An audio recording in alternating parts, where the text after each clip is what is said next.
ጤና ይስጥልን ተመልካቾቻችን፣ ይህ አካታዊ ቢዝነስ ሳምንት ፕሮግራማችን ነው። አካታዊ ቢዝነስ ሳምንት ፕሮግራማችን ሰዲያ መልቲ ሚዲያ ከፋና ሚዲያ ኮርፖሬሽን ጋር በመተባበር በሰዓት የምናቀርብላችሁ ፕሮግራማችን አሁን ይጀምራል። የዛሬ እንግዳይ ደግሞ ለሁለተኛ ጊዜ ነው የመጣው። ጠበቃና የህግ አማካሪ ናቸው። አቶ ሀሰን ማማ ይባላሉ። አቶ ሀሰን ማማ ውድድሩን ሰውተው ለሁለተኛ ጊዜ እዚህ ስቱዲዮአችን በእንግዳ ስለመጡ በሰፊ የፋና ሚዲያ ኮርፖሬሽን ተመልካቾች ስም እጅግ ከበረ ምስጋና አቀርባለሁ። ነብዩ በድጋሜ አካታች ቢዝነስ ላይ ስለጋበዝከኝ እጅግ አድርጌ አመሰግናለሁ። መልካም። በተለይም አሁን ዛሬ ከህግ አንጻር ነው የምናወራቸውና የኢትዮጵያ ካፒታል ባለስልጣን ገበያ ባለስልጣን በቅርብ ጊዜ በተለይም ህዳር 29 ላይ ያወጣው ህግ አለና እንደምታውቀው እንግዲህ ሀሰን የአክሲዮን ሽያጭ ይህኛው የፋይናንሻል ሴክተር የሚሆን የተለያዩ አይነት ድርጅቶች እንደፈለጉ ነው የሚሸጡትና በተለይ እንደ ህግ ባለሙያ ስለ ህዳር 29 ላይ ለመጨረሻ ጊዜ በማስጠንቀቂያ ደረጃ የወጣው የአክሲዮን ገበያ አሻሻጥና ህግ እሱ ላይ እንደው ለመግቢያ እናርገው እስቲ ምን ይመስላል እሱ ህግ? ጥሩ። ለመጀመሪያ ያክል ስለ መርሆቹ ብናወራ ደስ ይለኛል። መልካም። ፕሪንሲፕሎች አሉት የካፒታል ገበያ። በዋናነት የካፒታል ገበያ ስርዓትን ማዘመን ነው። እሱ ማለት ነው ፍትሃዊነት፣ ቀልጣፋ ማድረግ፣ ግልጽነትን ማስፈን፣ የኢንቨስተሮችን መብት መጠበቅ እንዲሁም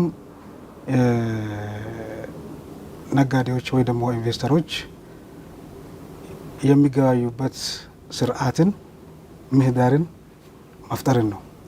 ስለዚህ ህጉ 2013 ጀምሮ በአዋጅ መልክ ወጣ። አዋጅ 1248 የሚባል የካፒታል ገበያ ማቋቋሚያ አዋጅ ነው እሱ።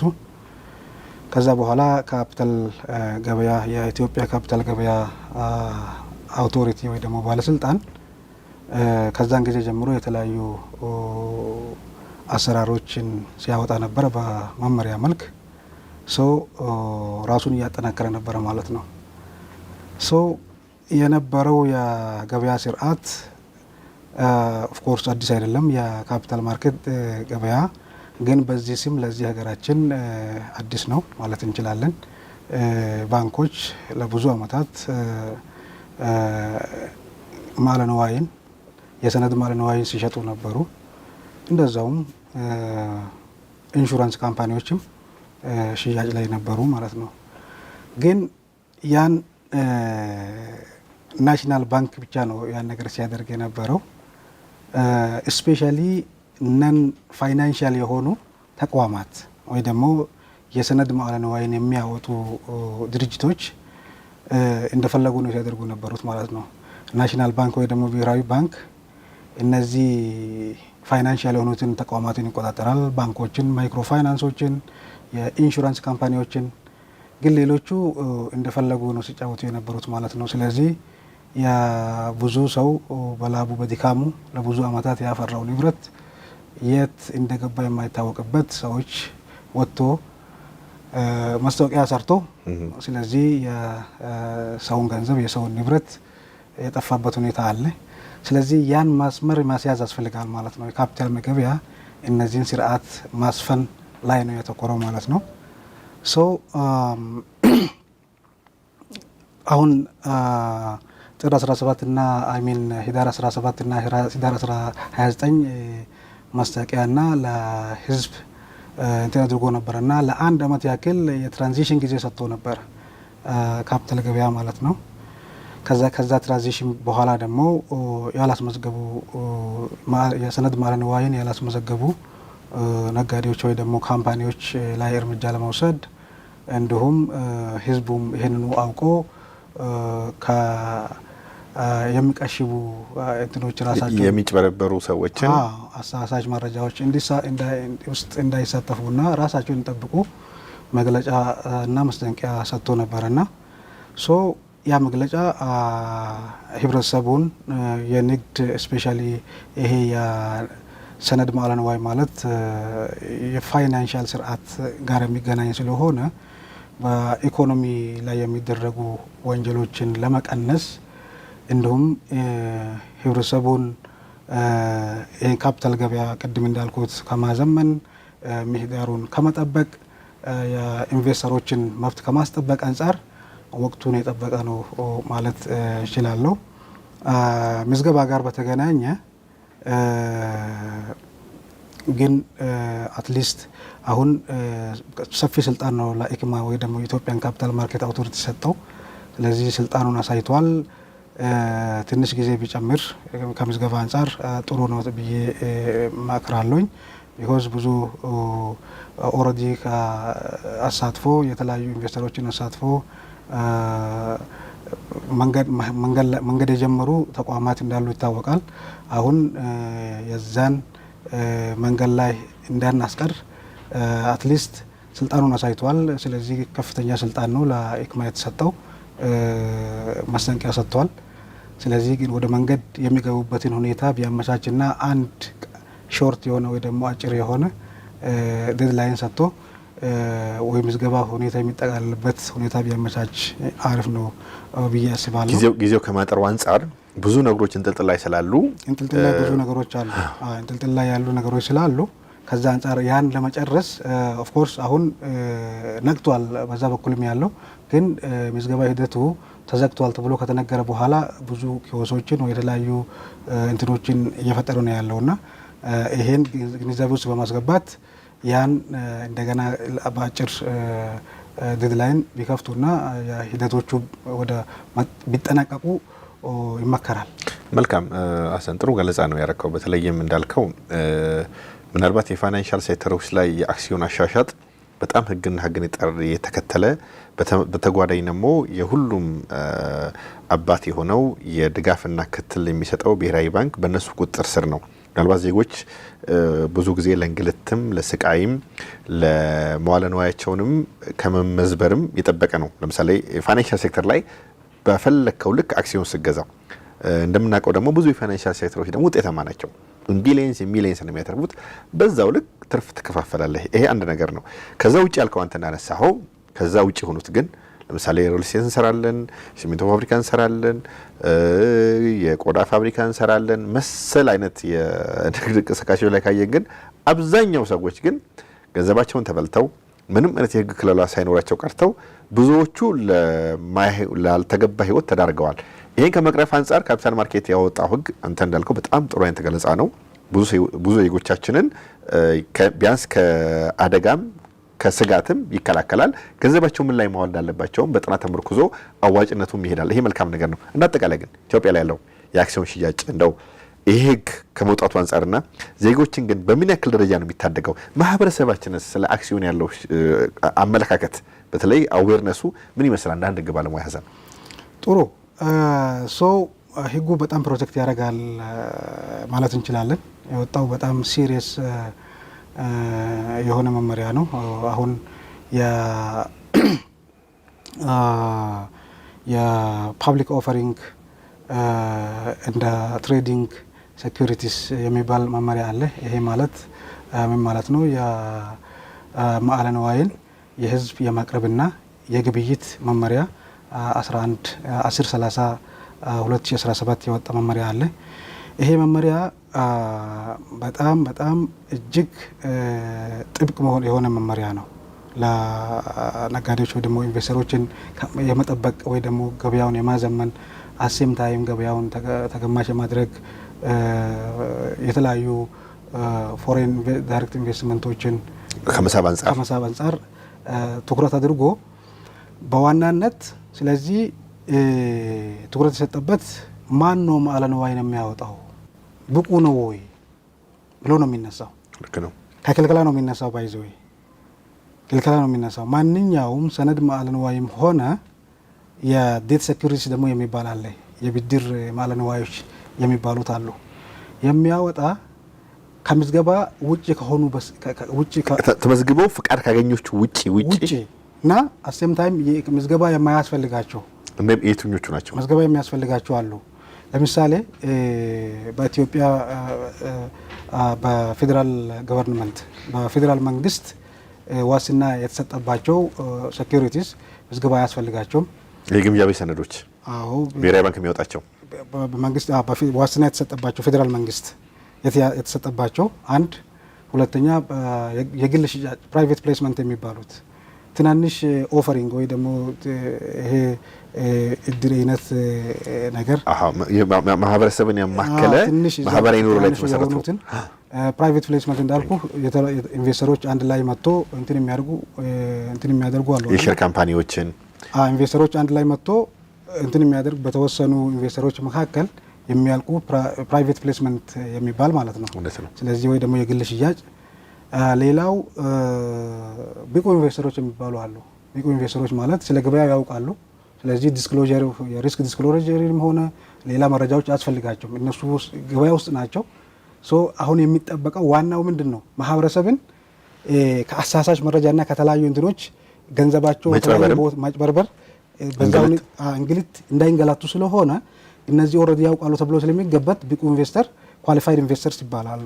እነዚህ ምዝገባ ያስፈልጋቸውም። ሌሎቹ ግን ምዝገባ ያስፈልጋቸዋል። ከዛ ውጪ ወንጀል ነው እየሰራችሁ ያላችሁ የሚል መልእክትና ይሄን ይዞ ነው የወጣው። ቢቁ መሆን ወደዛ ስንመለስ ቢቁ መሆን አለበት። ቢቁ መሆን አለበት ማለት ነው በህግ መሰረት የተቋቋመ ሼር ካምፓኒ ወይ ደግሞ አክሲዮን ማህበር መሆን አለበት። ወይ ደግሞ ምስረታ ላይ ያለው አሁን ከምስረታ ላይ ያለው ማህበር ስፔሻሊ ጥንቃቄ መደረግ ያለበት እዚህ ላይ ነው። ህጉ በጣም ጥብቅ አድርጎ ነው ያወጣው። እዚህ ላይ ከህዝብ የሚሰበስቡት ገንዘብ ምን መሆን አለበት ይላል። መጀመሪያ በፕራይቬት ፕሌስመንት በግል ሽያጭ አትሊስት 10% መሰብሰብ መቻል አለባቸው። ቢኮዝ የሚታመን ነጋዴ ነው ብሎ የ10%ቱን ያክል ሰው እሱ ከሰጠ ስለዚህ ክሬዲት ነገር አለው ማለት ነው። ወይ ደግሞ ተአማኝነቱ እንዳለ ይገመታል። ሁለተኛ የህግ ማስከበር ኃላፊ ወይ ደግሞ ተቆጣጣሪ መቅጠር አለበት።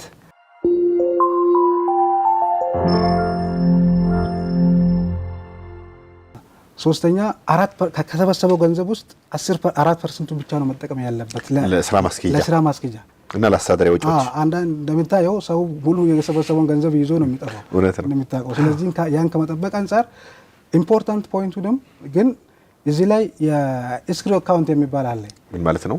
አደራ ዝግ ባንክ አካውንት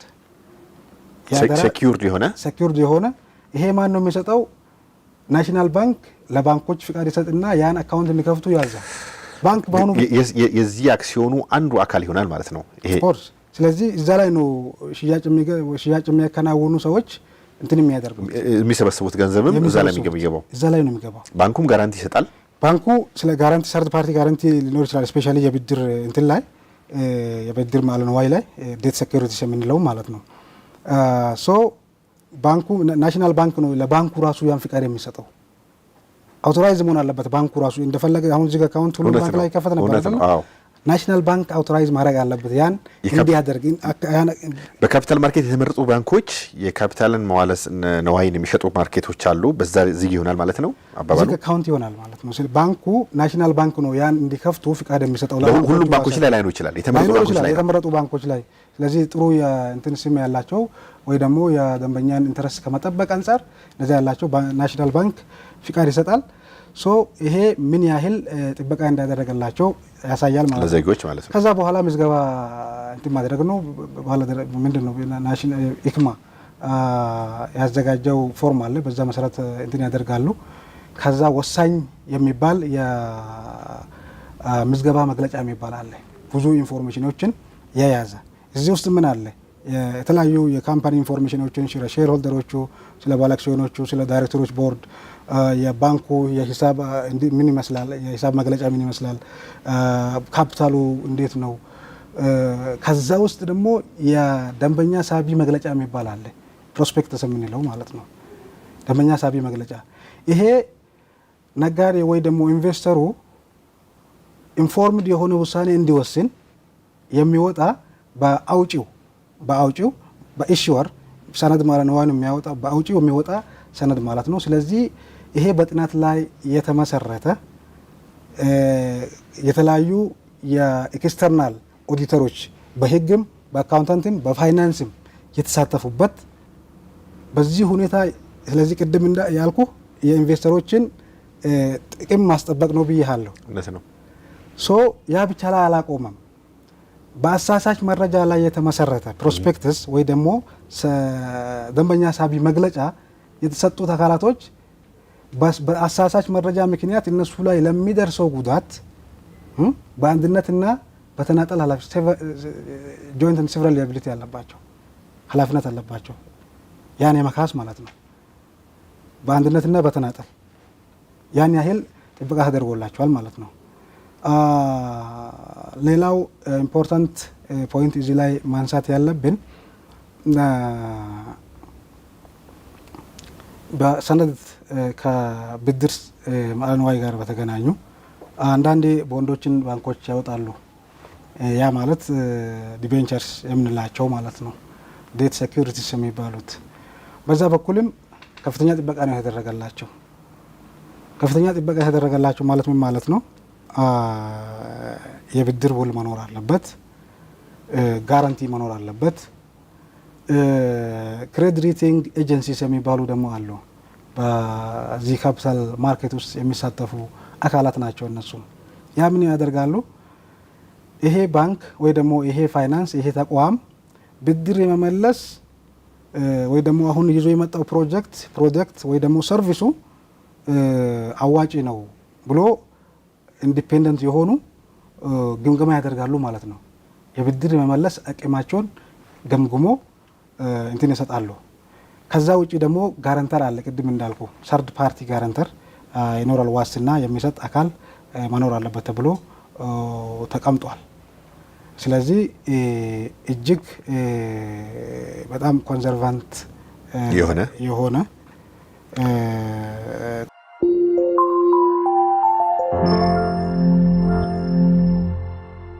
ኮንዘርቫቲቭ የሆነ ደንበኞችን ከመጠበቅ ወይ ደግሞ ካፒታል ማርኬትን ስርዓትን ከማዘመን አንጻር ከአሳሳች ማስታወቂያዎች ነጋዴዎች እንዲጠበቁ የሚያደርግ ሕግ ነው ይዞ የመጣው ማለት ነው። መልካም ሀሰን፣ ጥሩ ገለጻ ነው የገለጽከው። በተለይም ይሄ ኢትዮጵያ ላይ በጣም ብዙ ፎቢ ያለበት ይመስለኛል። በጣም ብዙ ሰው ገንዘባቸውን፣ ጊዜያቸውን፣ ሞራላቸውን ሁሉ ተቀምጠዋል በዚህ ነገር።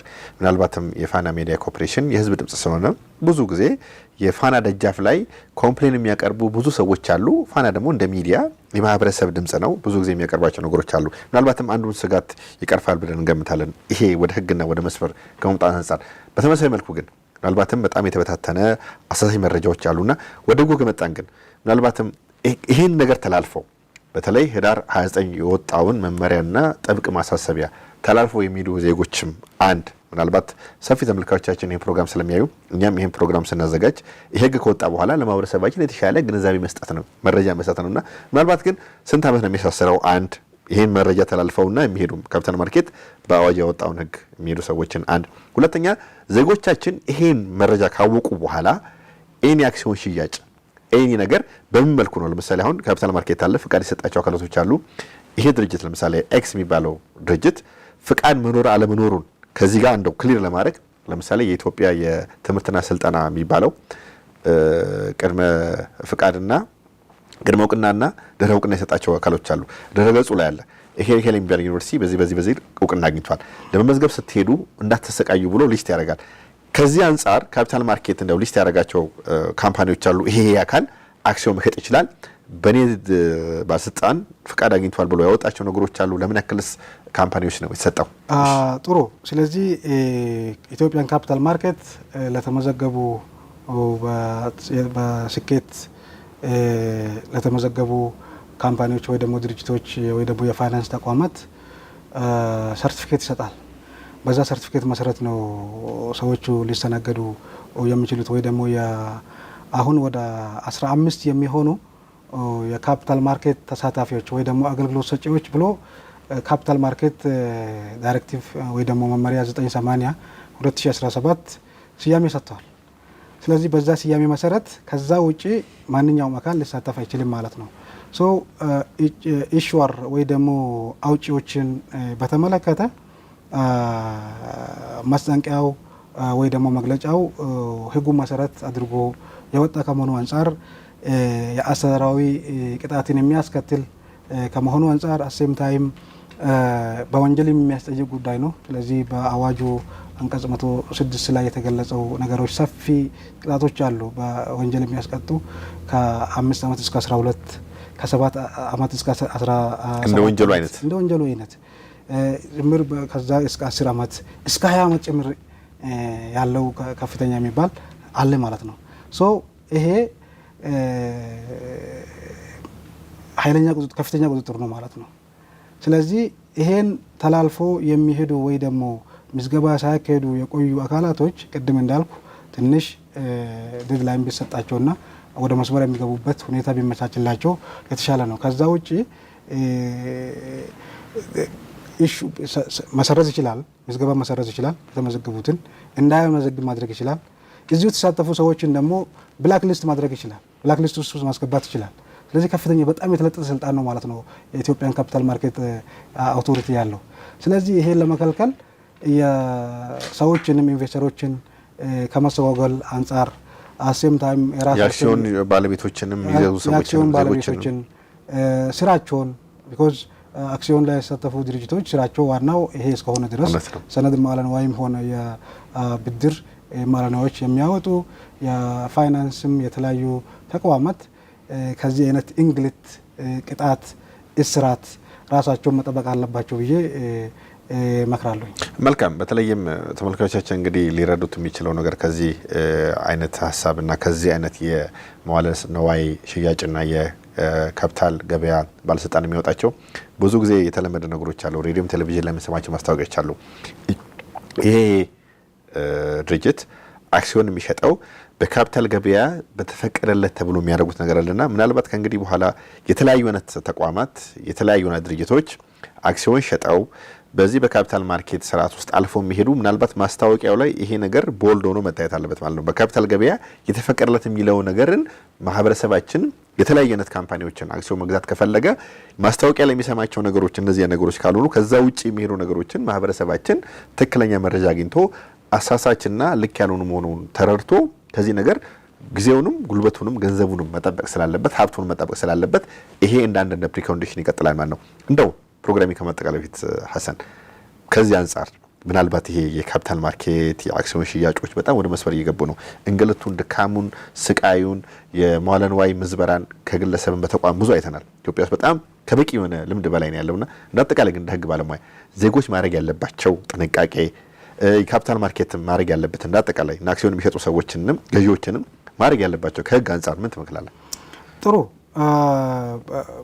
ሰው ማስታወቂያው እንደሰማ ኢንቨስት ማድረግ ይፈልጋል። ስለዚህ ማስታወቂያ ራሱ የተፈቀደ መሆን አለበት። አሁን ህጉ ካስቀመጠው አንደኛ እንትን ውስጥ ማለት ነው። ሶ ያ ማስታወቂያ የተፈቀደ ነው ወይ የሚለውን ካፒታል ማርኬት እዚህ ነው ያለው፣ እሱ ሄዶ መራገጥ አለባቸው። ወደ ንግዱ ገንዘባቸውን ሀብታቸውን ከሚያጡ ያ ማድረግ መቻል አለባቸው። ፕላስ ያ ማስታወቂያው ስለ ፕሮስፔክተሱ ምንድን ነው የሚለው አሳሳች ማስታወቂያ መሆን የለበትም። ፕሮስፔክተስ ለካፒታል ገበያ ቀርቦ መጽደቅ አለበት፣ ፕሩቭ መሆን አለበት። ስለዚህ ዝም ብሎ ከፕሮስፔክተር አንጻር ወይ ደግሞ ከደንበኛ ሳቢ መግለጫ ከሚባለው አንጻር ነው መሆን ያለበት። ከሱ ጋር የሚቃረን አይነት ከሆነ እሱ ራሱ ህገወጥ ነው፣ ኃላፊነት ያስከትላል። ሶ ገዢዎች፣ ኢንቨስተሮች ያን ከማድረጋቸው በፊት ያ መግለጫ ያወጣ ወይ ደግሞ ማስታወቂያ ያወጣ አካል ተመዝግቧል ወይ? መመዝገቡ ብቻ አይደለም፣ ይሄ አሁን የሚነግረንን ማስታወቂያ የተፈቀደ ነው ወይ የሚለውን ነገር ቼክ ማድረግ አለባቸው። ስለዚህ ኢንድ ኦፍ ዘ ዴይ ገንዘቡን ኢንቨስተሩ ኢንቨስት አድርጎ ሀብት ማግኘት እስከሆነ ድረስ ሀብቱን የሚያጣበት የማይሆን ኢንቨስትመንት ላይ ወይ ደግሞ በማይሆን ቦታ ላይ መዋል ያለበትም። ስለዚህ ይሄን ጥንቃቄ እንዲያደርጉና እንዲያረጋግጡ መክራለሁ። ተመልካቾቼ ከህግ ባለሙያው ጠበቃና የህግ አማካሪ ከአቶ ሐሰን ማማ ጋር በተለይም በዋነኝነት የኢትዮጵያ ካፒታል ማርኬት ህዳር 29 ያወጣውን ለዜጎች የሚሰጠውን ሴኩሪቲና እንደዚሁም ኃላፊነትና ስልጣንን በማከለ መልኩና ምናልባት ለዜጎች የሚሰጠውን ጥበቃ በማስመልከት ያቀርብኩላችሁ ፕሮግራም በዚህ ይቋጫል። ከዛ ፊት ግን ሐሰን ማማ እዚህ ሲወደ ተገኝተ ለሁለተኛ ጊዜ ለሰጠኝ ሰፊ ሙያዊ ማብራሪያ በሰፊ ፋና ሚዲያ ኮርፖሬሽን ስም እጅግ በመስገን አቀርባለሁ። ነብዩ እኔም እጅግ አድርጌ አንተንም አካታች ቢዝነስንም ፋና ብሮድካስት ኮርፖሬትንም እጅግ አድርጌ አመሰግናለሁ። መልካም ተመልካቾቼ፣ የሳምንት ፕሮግራም በዚህ ይቋጫል። ሳምንት በተለየ ርዕስ በተለየ እንግዳ እስከምንገናኝ መልካም ሳምንት።